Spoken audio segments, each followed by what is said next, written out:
In the autumn of 1939, Adolf Hitler stood at the height of his power. Around him gathered some of the most experienced military minds in Europe, men who had spent decades studying the art of warfare, men who had risen through the ranks of one of the most professional officer corps the world had ever known. Field marshals, generals, diplomats, intelligence chiefs, they filled the conference rooms and war planning offices of the Third Reich, offering their counsel on matters of strategy, logistics, and statecraft. And yet, by the spring of 1945, almost every single one of them was gone. Not killed by Allied bombs, not lost on some distant battlefield. They had been dismissed, arrested, humiliated, driven to suicide, or executed by Hitler himself.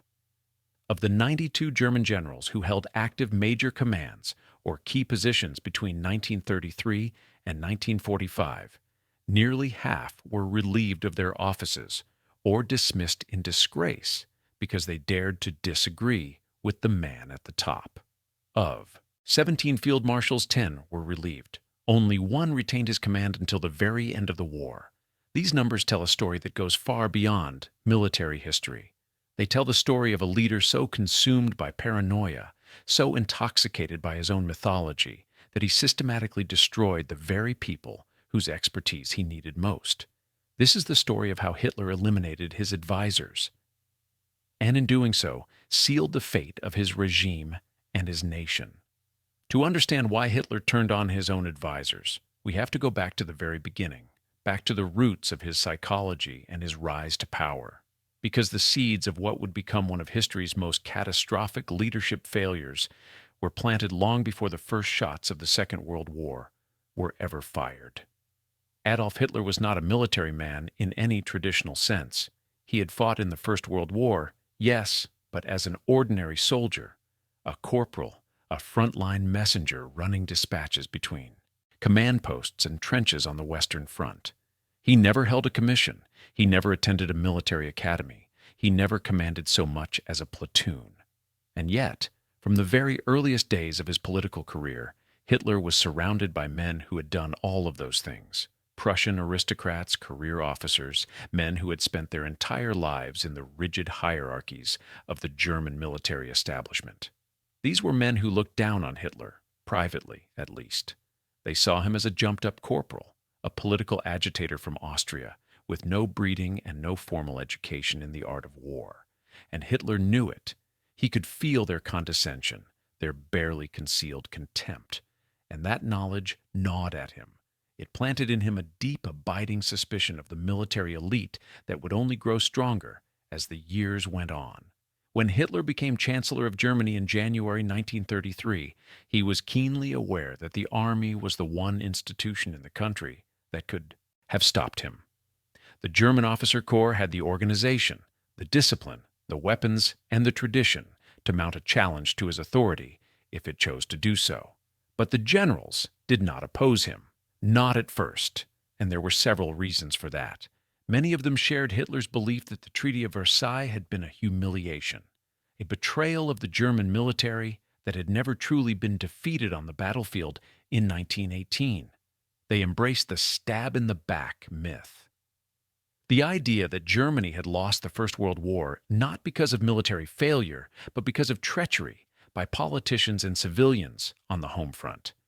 Hitler had used this myth with devastating effectiveness during his rise to power, and the generals found it easy to align themselves with a leader who seemed to share their worldview. More importantly, Hitler gave the military what it wanted. He poured enormous resources into rearmament. He expanded the armed forces far beyond the limits imposed by Versailles. He restored the prestige of the officer corps and made it clear that Germany would once again become a great military power. For the generals, this was intoxicating. They had spent years chafing under the restrictions of the treaty, watching their army shrink to a mere 100,000 men. And now, here was a leader who was building them the war machine they had always dreamed of. So they went along with him. They swore an oath of personal loyalty to Hitler, not to the Constitution, not to the nation, but to the man himself. And that oath would become a chain that bound them for the next 12 years. But even as the generals swore their loyalty, Hitler was already laying the groundwork for their eventual marginalization. Because in Hitler's mind, loyalty was never enough. What he demanded was absolute obedience, not just compliance with orders, but total, unquestioning submission to his will. Anyone who offered a different opinion, anyone who raised a concern or suggested an alternative course of action, was not simply disagreeing with a policy. They were challenging Hitler's authority, and in Hitler's world, that made them a threat. This dynamic became violently, unmistakably clear on the night of June 30th, 1934, an event that would come to be known as the Night of the Long Knives. By the summer of 1934, Hitler had been in power for roughly 18 months. He had consolidated control over the government, suppressed rival political parties, and begun the process of reshaping German society according to his ideology. But there was one force within his own movement that he had not yet brought to heel: the Sturmabteilung, the SA, the Brown Shirts. Led by Ernst Röhm, one of Hitler's oldest and closest allies, the SA had grown into a massive paramilitary force of nearly 3 million men. That was 30 times the size of the German army, which was still limited to 100,000 troops under the Versailles Treaty. And Röhm wanted more. He openly talked about absorbing the regular army into the SA, creating a people's army under his own command. He spoke of a second revolution that would sweep away the old conservative elites and remake Germany from the ground up. He even questioned Hitler's leadership in private, dismissing him as a ridiculous corporal who was moving too slowly. For Hitler, this was an existential crisis. The regular army, the Reichswehr, was the institution he needed most. Its generals controlled the professional military apparatus, and their support was essential if Hitler was going to carry out his plans for expansion and war. The army's leadership had made it clear: either the SA was brought under control, or they would take matters into their own hands. The message from President Paul von Hindenburg was even more direct. There were suggestions that martial law might be imposed if the SA problem was not resolved. Hitler made his decision. On the night of June 30th, he unleashed the SS, the Schutzstaffel, the elite guard unit led by Heinrich Himmler, against the SA leadership. Hitler flew to Munich personally, drove to the resort town of Bad Wiessee, where Röhm and his lieutenants were staying, and placed them under arrest at gunpoint. Across Germany, SS death squads fanned out, executing SA leaders in their homes, their offices, on the streets. Röhm himself was taken to Stadelheim prison and given the choice of suicide. When he refused to take his own life, 2 SS guards entered his cell and shot him dead. But the purge did not stop with the SA. Hitler used the chaos and confusion of those 72 hours to settle old scores and eliminate other perceived threats who had nothing to do with Röhm at all. Former Chancellor Kurt von Schleicher was shot at his front door along with his wife. Gregor Strasser, a former Nazi Party leader who had once been Hitler's rival for control of the movement, was gunned down. Catholic politician Erich Klausner, who had recently given a speech critical of the regime, was murdered in his office. The final death toll is still debated. Official Nazi figures claimed 85 dead, but historians estimate that the number was likely far higher, possibly in the hundreds. What made the Night of the Long Knives so significant was not just the violence itself. Germany had seen political violence before. It was what happened afterward. The German cabinet passed a law retroactively legalizing the purge as an act of national self-defense. The courts offered no objection, and on July 13th, Hitler stood before the Reichstag and declared himself the supreme judge of the German people. He had just murdered dozens of people without trial, without evidence, without due process, and the institutions of the state had ratified his actions. The message was unmistakable. Hitler was above the law. Anyone who opposed him, even old friends, even allies who had marched beside him in the earliest days of the movement, could be eliminated without consequence. And the generals of the army, the one institution that might have pushed back, They said nothing. Most of them were relieved to see the SA neutralized. Some were privately horrified by the killings, particularly the murder of two retired generals, Schleicher and Ferdinand von Bredow, but they swallowed their objections.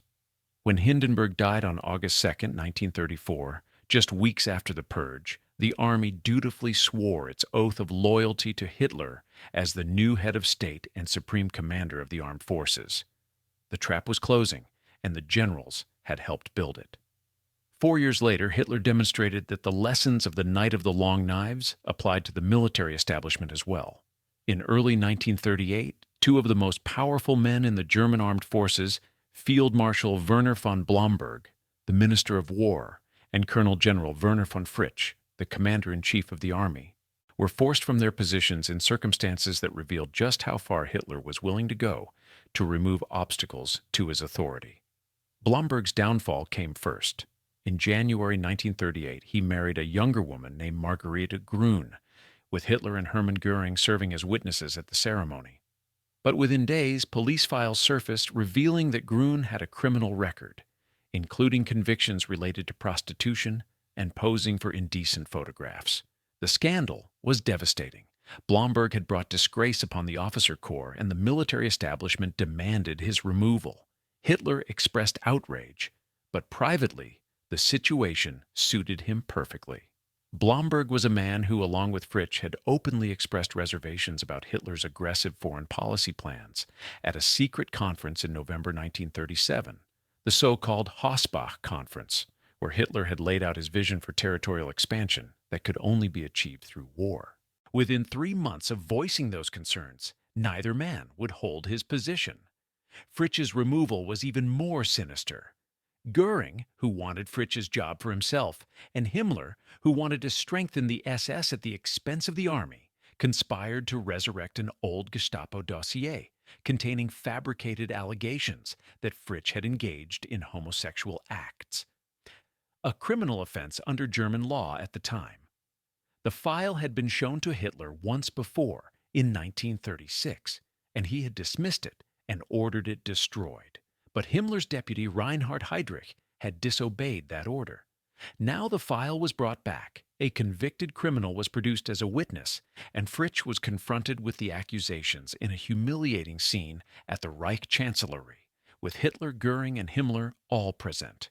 Fritsch was eventually acquitted by a military court of honor. The charges were revealed to be a case of mistaken identity. The file actually concerned a different man with a similar name, but by then it did not matter. Fritsch had already been forced to resign. His replacement, Walter von Brauchitsch, was a man who, while privately opposed to some of Hitler's policies, felt bound by his oath of loyalty and was far more pliable. But the most consequential outcome of the Blomberg-Fritsch affair was institutional, not personal. Hitler used the crisis to abolish the war ministry entirely. In its place, he created a new organization, the Oberkommando der Wehrmacht, or OKW, the Supreme Command of the Armed Forces, and placed it under the leadership of Wilhelm Keitel, a man so submissive and obsequious that other officers mockingly referred to him as Lakitel, a pun on the German word for lackey. Hitler appointed himself Supreme Commander of the Armed Forces, a role he had already held in theory but now controlled in practice. At the same time, he replaced or transferred 16 other generals and reshuffled the diplomatic corps, removing foreign Minister Konstantin von Neurath and installing Joachim von Ribbentrop, a committed Nazi loyalist. In a single stroke, Hitler had decapitated the independent military leadership and placed himself at the center of all strategic decision-making. The professional officers who had once served as a check on his ambitions were being systematically replaced by men whose primary qualification was their willingness to say yes. And then the victories came. And those victories proved more dangerous to sound judgment than any defeat ever could. In September 1939, Germany invaded Poland. The campaign lasted barely 5 weeks. The Polish military, outmatched and outmaneuvered, was crushed by the combined weight of German armor, infantry, and air power in a devastating demonstration of what the world would come to call blitzkrieg, lightning war. The speed and totality of the victory stunned not just the Allies, but many of Germany's own generals, who had harbored private doubts about whether the campaign could succeed. But that was just the beginning. In April 1940, Germany invaded Denmark and Norway, seizing both countries in rapid succession. Then, on May 10, 1940, came the blow that shocked the world. German forces launched their assault on France and the Low Countries. The plan they followed, a daring armored thrust through the dense forests of the Ardennes, bypassing the heavily fortified Maginot Line, had been the brainchild of General Erich von Manstein, one of the most brilliant operational thinkers in the German military.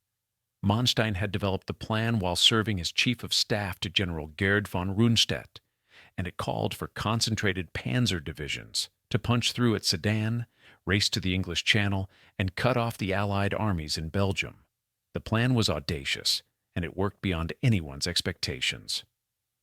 General Heinz Guderian's tanks broke through French lines at Sedan on May 13th, and within a week they had reached the sea, trapping the British Expeditionary Force and large elements of the French army in a shrinking pocket around Dunkirk. France, the nation that had bled Germany white for 4 years in the trenches of the First World War, fell in just 6 weeks. It was the most stunning military victory in modern European history, and it transformed Hitler's image overnight. German propaganda began referring to him as the greatest military commander of all time, a title that, in its abbreviated German form, would later acquire a bitterly ironic tone among the ordinary soldiers who paid the price for his decisions. But for Hitler, the victory in France was not just a military triumph. It was personal vindication. The generals had doubted him. They had warned that an attack in the West was too risky. Several, including the chief of the Army General Staff, Franz Halder, had even flirted with plots to overthrow him if the campaign went badly. And yet, Hitler's instinct had been right. He had pushed for the attack when others had urged caution, and the result was one of the most lopsided victories in the history of warfare. From this point forward, Hitler's already considerable ego expanded into something approaching megalomania. He began to believe that his intuition was superior to the professional judgment of trained military officers, that his willpower and vision could overcome any obstacle, and that the doubters and naysayers in the officer corps were not just wrong, they were weak. This attitude became catastrophically apparent on the Eastern Front. When Hitler launched Operation Barbarossa, the invasion of the Soviet Union, in June 22, 1941, with over 3 million German soldiers surging across a front stretching more than 1,000 miles, the initial results seemed to confirm his genius once again. Soviet armies were encircled and destroyed in massive battles of annihilation. Hundreds of thousands of prisoners were taken. By October, German forces were within striking distance of Moscow. But then the offensive stalled. The Russian winter descended with brutal force. Supply lines stretched to the breaking point. Soviet resistance stiffened, and for the first time in the war, the German army was stopped. What happened next set the pattern that would define Hitler's relationship with his generals for the remainder of the conflict. When the Soviets launched a massive counteroffensive outside Moscow in December 1941, pushing the exhausted German forces back in some sectors, several commanders requested permission to conduct tactical withdrawals.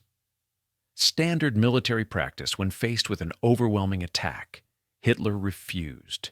He issued a blanket order to stand fast, to hold every inch of ground regardless of the tactical situation. And when commanders disobeyed, when General Heinz Guderian, the father of German armored warfare, pulled his forces back to more defensible positions without authorization, Hitler dismissed him. Guderian, the man whose tanks had conquered France, was sent home in disgrace. He was far from the only one. In the aftermath of the failure before Moscow, Hitler fired or replaced a string of senior commanders. Field Marshal Walter von Brauchitsch, the commander-in-chief of the army, suffered a heart attack under the strain and was pushed aside. Hitler took over personal command of the army himself, a step that no German head of state had taken since the Kaiser in the First World War. Field Marshal Fedor von Bock, who commanded Army Group Center, was relieved. Field Marshal Wilhelm Ritter von Lieb, who commanded Army Group North, was pushed out. One after another, experienced commanders were replaced by men who were either more compliant or simply too intimidated to push back. Hitler blamed the defeat before Moscow entirely on the generals. In his mind, they had lacked the willpower to succeed. They had been too cautious, too conventional, too wedded to their textbook military doctrine. He, and he alone, had shown the resolve to stand fast. And while military historians have debated whether Hitler's no-retreat order at Moscow actually prevented a greater catastrophe or simply caused unnecessary casualties, the psychological impact on Hitler himself was undeniable. He became convinced that his willpower was the decisive factor in warfare, that if the generals would simply obey him, without question, victory was inevitable. It was a delusion that would cost hundreds of thousands of lives. Nowhere was this delusion more devastatingly apparent than at Stalingrad. In the summer of 1942, Hitler ordered the German Sixth Army, under General Friedrich Paulus, to advance on the city that bore Stalin's name. The strategic objectives were questionable from the start. Stalingrad was important, but Hitler's obsession with capturing it seemed to be driven as much by its symbolic value as by any rational military calculation. As the Sixth Army fought its way into the city, block by block, building by building, floor by floor, the fighting consumed men and material at a staggering rate. Paulus lost 40,000 soldiers in the first weeks alone. When General Gustav von Wiedersheim, commander of the 14th Panzer Corps, protested the appalling casualty rates, Paulus replaced him. Then, on November 19, 1942, the Soviets sprung their trap. In a brilliantly conceived operation, massive Soviet forces struck at the weak Romanian and Italian units guarding the flanks of the German advance, punching through from both north and south. Within days, nearly 300,000 German and Axis soldiers were encircled inside Stalingrad. Every corps commander in the Sixth Army urged Paulus to attempt an immediate breakout before the Soviet ring solidified. The window of opportunity was narrow but still open. Field Marshal Erich von Manstein was dispatched with a relief force and managed to fight his way to within 30 miles of the encircled army. But Hitler would not permit a breakout. He ordered the Sixth Army to hold its positions and wait for resupply by air, a plan that Luftwaffe Chief Hermann Göring had rashly promised, but that every competent logistics officer knew was impossible. The encircled army needed a minimum of 300 tons of supplies per day. The Luftwaffe managed an average of barely 70, and that was on good days. As the weeks dragged on, the soldiers of the Sixth Army began to starve. They slaughtered their horses for food. They scavenged through the frozen rubble of the destroyed city for anything edible. The wounded lay without medical care, without bandages, without medicine. The temperature dropped to 40 degrees below zero. On January 24, 1943, Paulus sent a desperate message to Hitler. His troops had no ammunition and no food.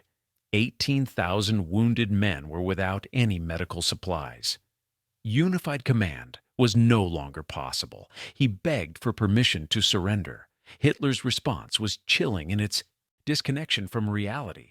He ordered the Sixth Army to hold its positions to the last man and the last round, calling their suffering a heroic drama and an unforgettable contribution to the defense of Western civilization.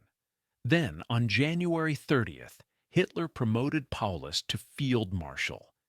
The message was unmistakable. No German or Prussian field marshal had ever been captured alive.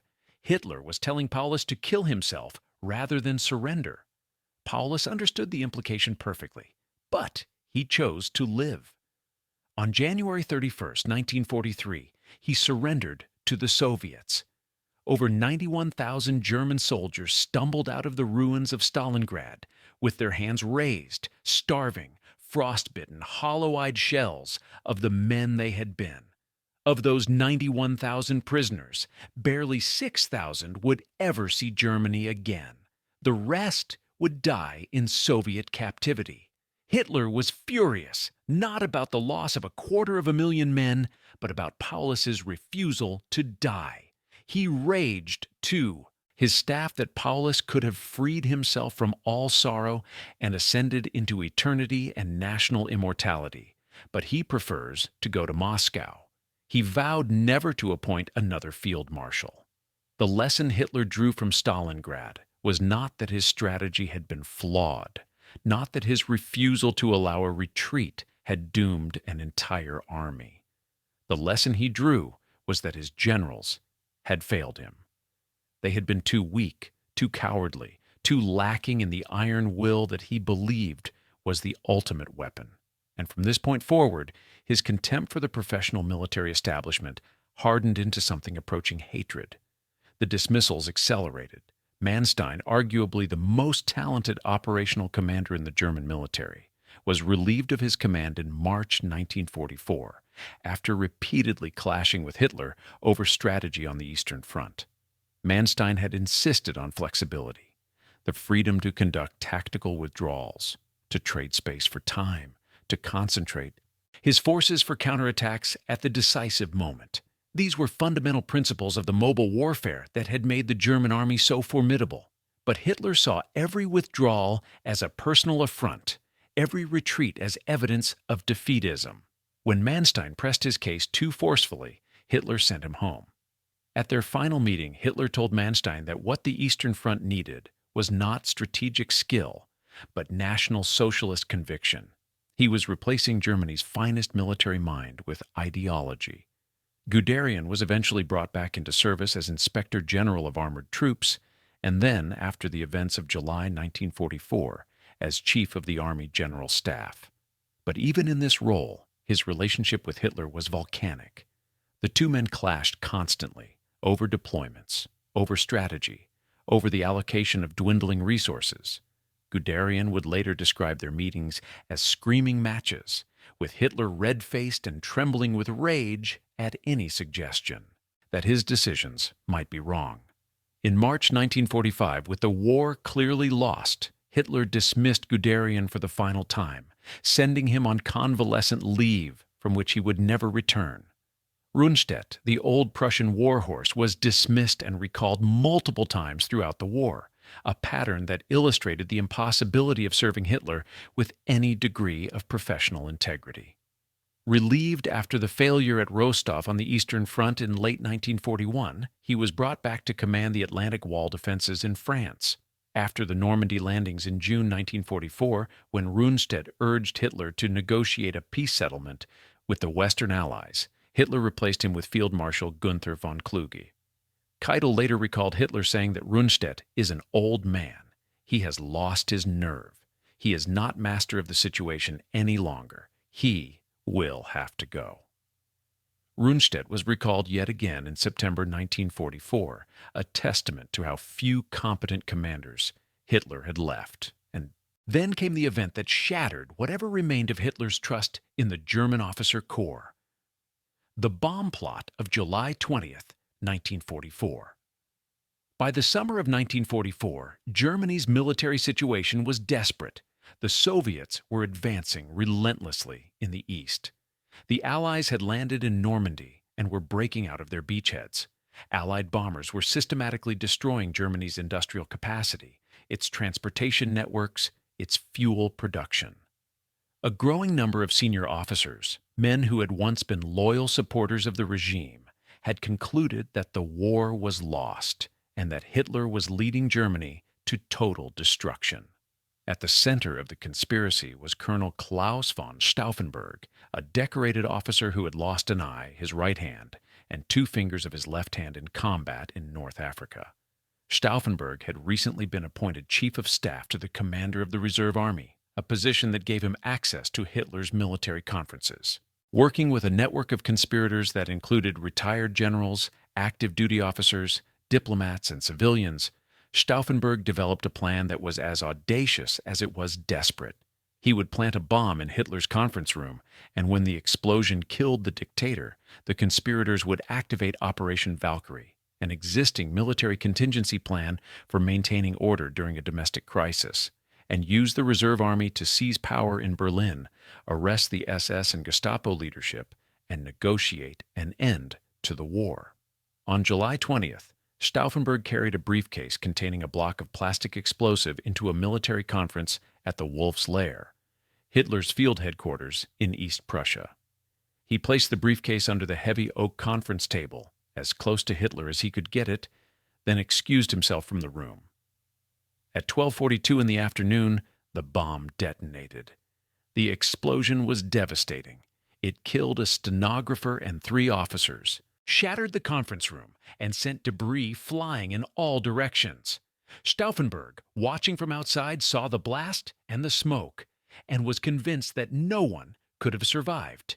He rushed to the nearby airfield and flew to Berlin to join the other conspirators in executing the coup. But Hitler had survived. At the moment of the explosion, another officer had unknowingly moved the briefcase behind the massive leg of the conference table, which shielded Hitler from the full force of the blast. His trousers were shredded, his eardrums were perforated, he was bruised and shaken. But he was alive, and he was consumed by a cold, murderous fury.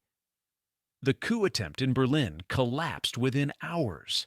Conflicting reports about whether Hitler was alive or dead paralyzed the conspirators, who hesitated at critical moments. When it became clear that the dictator had survived, the resolve of many key officers melted away. General Friedrich Fromm, the commander of the reserve army who had known about the plot but refused to participate, turned on the conspirators to save himself. He convened a hasty court-martial and had Stauffenberg, Friedrich Olbricht, and 2 other officers shot that same evening in the courtyard of the Bendler Block, the army headquarters in Berlin. General Ludwig Beck, the former army chief of staff who had been slated to become the new head of state, was given the chance to take his own life, and after 2 failed attempts with a pistol, was finished off by a sergeant. But these swift executions were just the beginning. Hitler's revenge was systematic and merciless. The Gestapo arrested roughly 7,000 people in the weeks and months that followed. Roughly 200 were executed, hanged on meat hooks with piano wire, a method chosen to maximize their suffering, and their deaths were filmed so that Hitler could watch the footage. The People's Court, presided over by the fanatical Nazi judge Roland Freisler, conducted show trials in which the accused were humiliated, screamed at, and denied any meaningful defense. And then there was Rommel. Field Marshal Erwin Rommel, the legendary Desert Fox, was Germany's most famous and popular military commander. He had been implicated in the conspiracy. His name had come up during the interrogation and torture of captured plotters. The exact nature of Rommel's involvement remains debated by historians, but he had certainly been in contact with conspirators and had expressed deep disillusionment with Hitler's leadership. Rommel had been recovering from serious injuries sustained when his car was strafed by a British fighter plane on July 17th, just 3 days before the bomb plot, and was convalescing at his home in Herrlingen when 2 generals arrived on October 14th, 1944, with a message from Hitler. They offered him a choice: face trial before the People's Court, with all the consequences that would entail for his family, or take cyanide, to die at the hands of one's own. "People is hard," Rommel told his 15-year-old son Manfred. He put on his Afrika Korps jacket, took his field marshal's baton, climbed into the waiting car, and swallowed the poison. He was dead within minutes. The Nazi propaganda machine announced that Germany's greatest soldier had died of his war wounds, and Hitler gave him a lavish state funeral. The truth would not emerge until after the war. The July 20th plot and its aftermath marked a point of no return. Whatever fragile relationship had existed between Hitler and the German officer corps was now completely shattered. Every member of the Wehrmacht was required to re-swear their loyalty oath to Hitler by name. The traditional military salute was replaced throughout the armed forces with the outstretched arm Nazi salute. Political officers were attached to military units to monitor the loyalty of commanders. Officers suspected of insufficient devotion to the regime were transferred to suicide missions on the front lines or simply arrested. Hitler appointed Guderian to head a court of honor that expelled hundreds of officers from the military so that they could be turned over to the People's Court for trial and execution. Hitler's inner circle shrank to a handful of sycophants and true believers. Keitel remained, the ever-obedient lackey. Jodl remained, carrying out Hitler's orders with meticulous efficiency, regardless of how detached from reality they had become. Martin Bormann, Hitler's private secretary, controlled access to the dictator and wielded enormous behind-the-scenes power. The professional military advice that had once, however imperfectly, provided some check on Hitler's worst impulses was gone. There was no one left who would tell Hitler the truth, because telling the truth had become a death sentence. And so, we come to the final act. By January 1945, the war was lost, and everyone knew it. Everyone except, perhaps, the man at the center of it all. On January 16th, Hitler descended into the Führerbunker, a reinforced concrete shelter buried beneath the Reich Chancellery in Berlin. He would spend the last 105 days of his life in this underground warren of cramped rooms, artificial lighting, recycled air, and the constant muffled percussion of Allied bombs falling on the city above. In the bunker, Hitler continued to hold daily military conferences, poring over maps and issuing orders with the same intensity he had shown throughout the war. But there was an increasingly dreamlike quality to these sessions. He would move pins across the map representing divisions that existed only on paper, units that had been shattered weeks or months earlier and never reconstituted. He would order counterattacks by formations that had no fuel, no ammunition, no soldiers.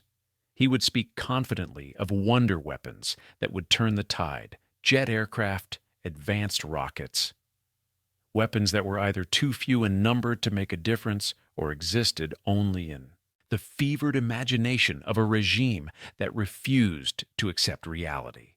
When his generals tried to tell him the truth, that the armies he was counting on had ceased to exist, that the fuel depots were empty, that the factories had been bombed into rubble, Hitler erupted in rage. He accused them of cowardice. He accused them of treason. He accused them of sabotaging his plans through their own incompetence and defeatism.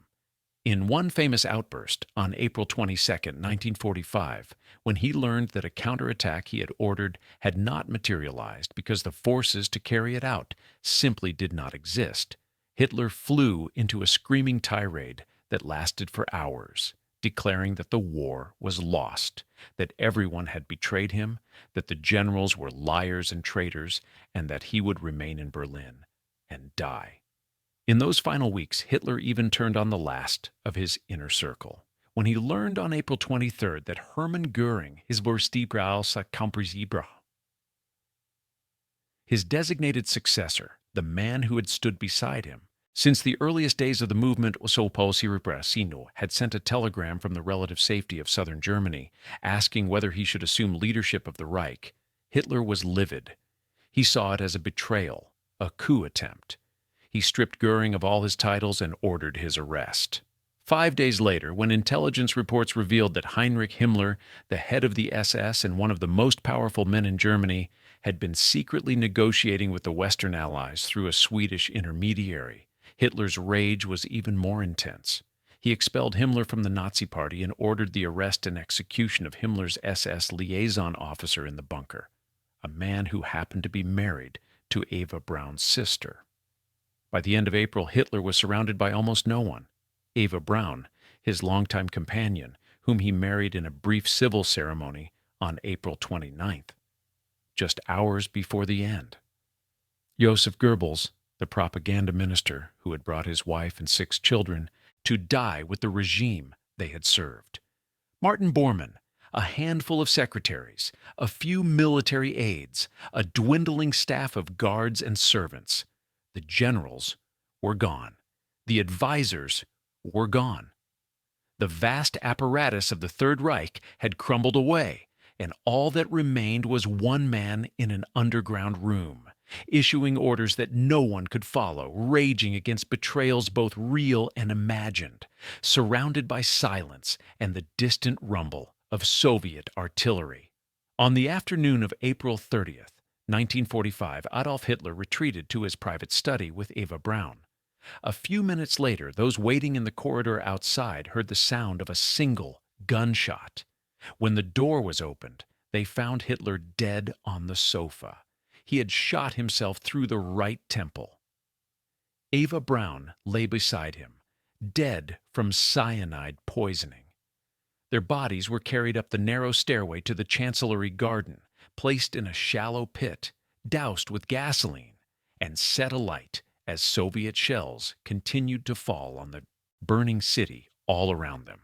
And so Hitler died as he had lived, alone, surrounded by destruction, having consumed everything and everyone around him. The advisors he had feared, the generals he had dismissed, the officers he had humiliated and executed, they had been right, most of them, about the military realities of the war. They had told him that Russia was too vast, that a two-front war was unwinnable, that his strategies were leading to catastrophe, and one by one, he had silenced them, not because they were wrong, but because their truths were incompatible with his delusions. The story of Hitler's systematic elimination of his own advisors is, at its core, the story of what happens when absolute power encounters no effective resistance. It is the story of a leader who could not distinguish between loyalty and obedience, between constructive criticism and betrayal. It is a story about the corrosive effects of yes men and the lethal danger of surrounding yourself with people who are too afraid to tell you what you do not want to hear. The generals who served Hitler were not, by and large, innocent men. Many of them were complicit in the crimes of the regime. Many of them supported Hitler's wars of aggression. Many of them turned a blind eye to atrocities committed in the territories their armies occupied. But their professional expertise, their ability to assess situations rationally, to weigh risks and possibilities, to ground strategy in the hard realities of geography, logistics, and combat power, was precisely what Hitler needed and precisely what he destroyed. Every time he fired a general for telling him an uncomfortable truth, every time he replaced a competent commander with a compliant one, every time he punished honesty and rewarded blind obedience, he brought Germany one step closer to the abyss. In the end, the Third Reich did not fall solely because of the overwhelming material superiority of the Allied powers, though that was certainly a decisive factor. It fell because the man at the top had created a system in which the truth could not travel upward, in which the reality of the battlefield was filtered, distorted, and suppressed until the picture reaching the decision-maker bore no resemblance to what was actually happening. Hitler did not just eliminate his advisors. He eliminated the capacity for rational decision-making itself, and in doing so, he guaranteed the destruction of everything he had built. History has its own way of teaching lessons, and this one echoes down through the decades with unmistakable clarity. A leader who silences every dissenting voice, who punishes honesty and rewards flattery, who surrounds himself with people who will only tell him what he wants to hear. That leader is not strong.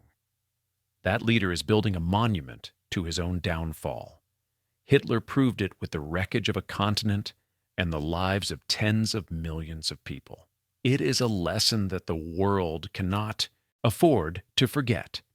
If you found this deep dive into history compelling, make sure you hit that like button and subscribe to WW2 Tales so you never miss another story from the Second World War.